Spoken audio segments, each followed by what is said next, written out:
This is Bennett Bay on Mayne Island in BC's Southern Gulf Islands, a place I last dove in 1978.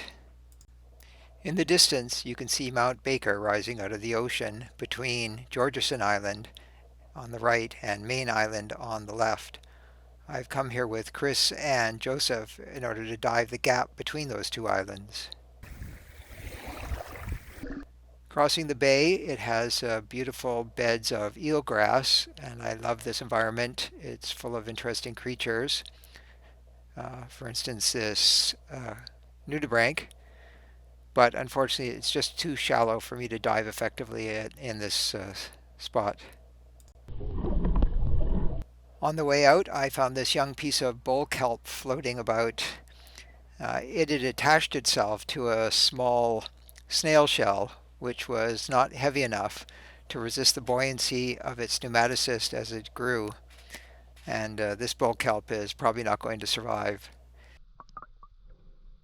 We started diving out near the gap between the islands on the adjacent shoreline, and the bottom had an interesting structure, but it really didn't go down very deep before it turned into sand, and one didn't really see the sort of macro life that one would like to there.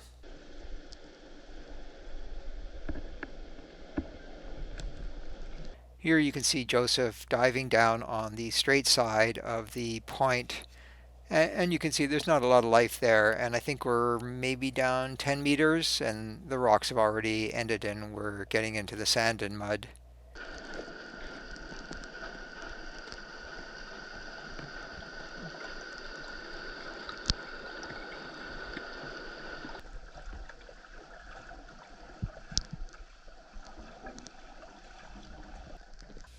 I tried to use my new wide-angle lens to get some close-ups of the macroinvertebrates. Here a clown nudibranch and a white sea cucumber just below it.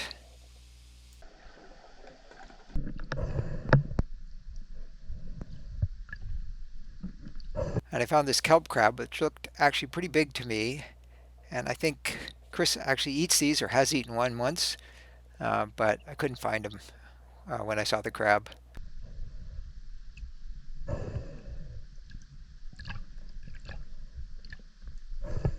The current began to slack off a bit, and I was able to dive the middle of the channel.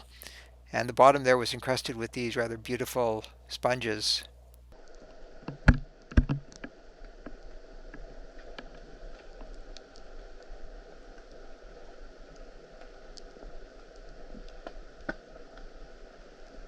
You can see here that there was a lot of very colorful invertebrate life on the bottom in the middle of the channel, and some pink and purple encrusting algae as well.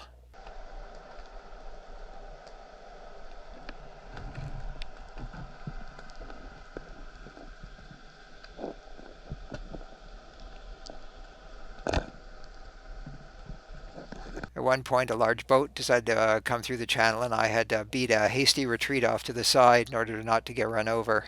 While I was waiting on the point there, a seal came to visit me, but the water was just too dirty to get a decent shot of it. And this is an inaptly named sea angel. They're actually quite voracious predators. They're a type of mollusk, so they're actually related to octopus and clams. By the time the boat had cleared the channel, the current had also died off completely, and so I could continue my diving right out in the middle of the channel without any trouble.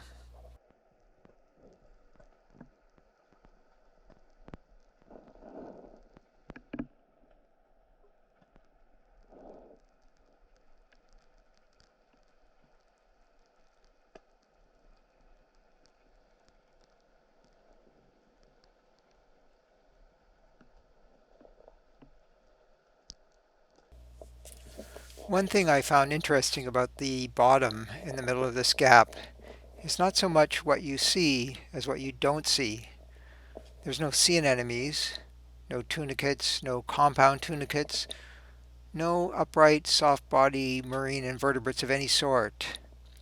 I noticed the charts show that there's a depression just on the bay side of this gap, and I wonder if on occasion the currents pick up a load of sand and sandblast this entire area, killing off anything that can't hide under a rock or it doesn't have a hard exoskeleton.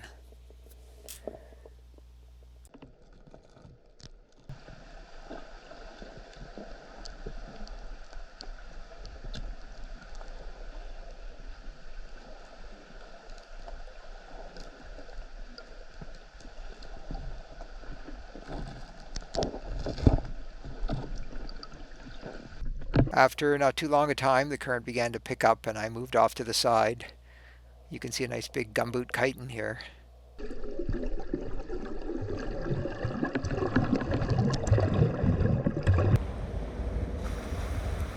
2 hours had passed and it was getting on time to start heading in.